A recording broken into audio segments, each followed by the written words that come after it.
बद्रीनाथ धाम के बारे में जाने 10 रोचक बातें जो आपने पहले कभी नहीं सुनी होंगी। उत्तराखंड को देवभूमि यूं ही नहीं कहा जाता है। यहाँ हमेशा से ही देवी देवताओं की सत्ता चलती आ रही है।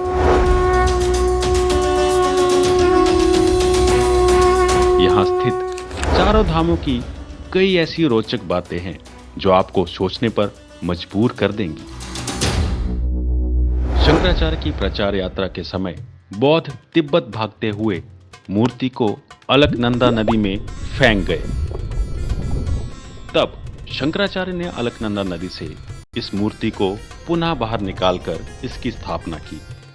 इसके बाद मूर्ति पुनः स्थानांतरित हो गई और तीसरी बार तप्त कुंड से निकलकर रामार्जुनाचार्य ने इसकी स्थापना की।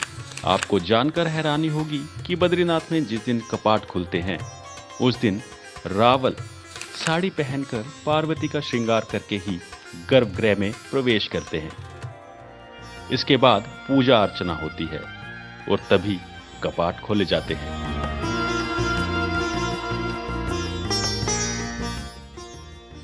बद्रीनाथ धाम के पुजारी केरल के ब्राह्मण होते हैं। मंदिर में पूजा करने का अधिकार सिर्फ इन्हें ही होता है। हिमालय के मंदिर से सुदूर दक्षिण के पुजारी को नियुक्त करने की परंपरा ये शंकराचार्य ने डाली थी, जो आज तक अवाध रूप से चली आ रही है। साल के 6 महीने जब भारी हिमपात के कारण मंदिर के कपाट बंद कर दिए जाते हैं, तब रावल वापिस अपने घर केरल चले जाते हैं और कपाट खोलने की तिथि आते ही वापिस बद्रीनाथ आ जाते हैं। यहाँ एक कुंड भी है जिसमें हमेशा गर्म पानी आता रहता है। देखने में ये पानी खौलता हुआ दिखाई देता है, लेकिन छूने पर ये बहुत ही कम गर्म होता है। लोग इससे स्नान करने के बाद ही बद्री नारायण की पूजा करते हैं।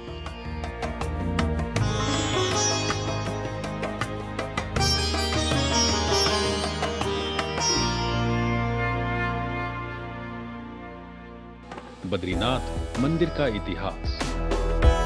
बद्रीनाथ धाम के पट 27 अप्रैल 2023 को खुलेंगे। इस साल बद्रीनाथ धाम की यात्रा बेहद शुभ संयोग में होगी। बद्रीनाथ को सृष्टि का 8वां वैकुंठ भी कहा जाता है। यहाँ भगवान विष्णु 6 माह जागते हैं और 6 माह निद्र अवस्था में निवास करते हैं। इस साल बद्रीनाथ धाम यात्रा बेहद शुभ संयोग में शुरू हो रही है। आइए जानते हैं बद्रीनाथ धाम के पट खुलने का समय और उससे जुड़ी जानकारी। बद्रीनाथ धाम कपाट खुलने का ये रहस्य है अद्भुत। हर साल बद्रीनाथ, केदारनाथ, गंगोत्री और यमुनोत्री मंदिर शीत ऋतु की शुरुआत में भक्तों के लिए 6 माह तक बंद हो जाते हैं, क्योंकि यहाँ बर्फबारी होती है। बद्रीनाथ धाम के कपाट खुलने का तरीका भी अनूठा है। मंदिर के कपाट बद्रीनाथ धाम 3 चाबियों से खुलता है। ये तीनों चाबियां अलग अलग लोगों के पास होती हैं। वहीं कपाट बंद होने के समय श्री हरि की मूर्ति में घी का लेप लगाया जाता है। कपाट खोलने के बाद रावल इसे सबसे पहले हटाते हैं। मान्यता है कि अगर मूर्ति घी में पूरी तरह लिपटी है तो उस साल देश में खुशहाली आएगी, और अगर घी सूख गया या कम हुआ तो अधिक वर्षा की स्थिति बनती है। बद्रीनाथ को लेकर ये रोचक कथा क्या जानते हैं आप? विष्णु की लीला से शिव भूमि हुई बद्रीनाथ। कथा मिलती है कि श्री विष्णु की इस भूमि में यानी कि बद्रीनाथ में पहले भगवान भोले निवास करते थे। शिव यहाँ अपने परिवार के साथ वास करते थे, लेकिन एक दिन भगवान विष्णु जब ध्यान के लिए स्थान की खोज में निकले तो उन्हें ये स्थान दिखाई दिया। यहाँ के वातावरण को देखकर वे मोहित हो गए, लेकिन वो जानते थे कि ये तो उनके आराध्य का निवास है। ऐसे में उस जगह पर वे कैसे निवास करते?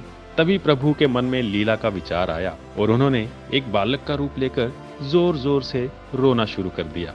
कुछ ही देर में मां पार्वती की नजर उन पर पड़ी तो वह बालक को चुप कराने का प्रयास करने लगी, लेकिन वह तो चुप ही नहीं हो रहा था। इसके बाद माता उसे लेकर जैसे ही भीतर प्रवेश करने लगी तो भोलेनाथ समझ गए कि ये तो श्री हरि हैं और उन्होंने मां पार्वती से कहा कि बालक को छोड़ दें। वह अपने आप ही चला जाएगा। लेकिन माँ नहीं मानी और उसे सुलाने के लिए भीतर चली गई। जब बालक सो गया तो माँ पार्वती बाहर आईं। उसके बाद शुरू हुई विष्णु जी की लीला।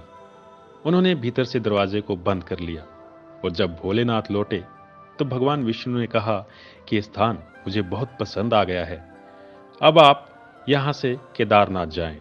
मैं इस स्थान पर अपने भक्तों को दर्शन दूंगा। और इस तरह शिव भूमि भगवान विष्णु का धाम बद्रीनाथ कहलाई और भोले केदारनाथ में निवास करने लगे। तो ऐसे बना बद्रीनाथ। मान्यता है कि एक बार देवी लक्ष्मी श्री हरि से रूठकर अपने मायके चली गई। इसके बाद उन्हें मनाने के लिए भगवान विष्णु ने तप करना शुरू कर दिया और वह भगवान को ढूंढते हुए उसी स्थान पर पहुंची जहां वह तप में लीन थे। उन्हें देखा कि श्री विष्णु तो बैर के पेड़ पर बैठकर तपस्या कर रहे हैं। इससे मां लक्ष्मी ने भगवान विष्णु को बद्रीनाथ का नाम दिया। इसके बाद विष्णु धाम बद्रीनाथ के नाम से जाना जाने लगा। 2 पर्वत श्रृंखलाओं के बीच है बद्रीनाथ धाम। बद्रीनाथ धाम अलकनंदा नदी के बाएं तट पर नर और नारायण नाम के 2 पर्वत श्रृंखलाओं के बीच स्थित है। मंदिर में भगवान विष्णु के एक रूप में बद्री नारायण की पूजा होती है।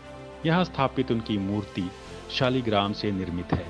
इसके बारे में मान्यता है कि इसे आदि शंकराचार्य ने 8वीं शताब्दी में पास में स्थित नारदा कुंड से निकालकर स्थापित किया था।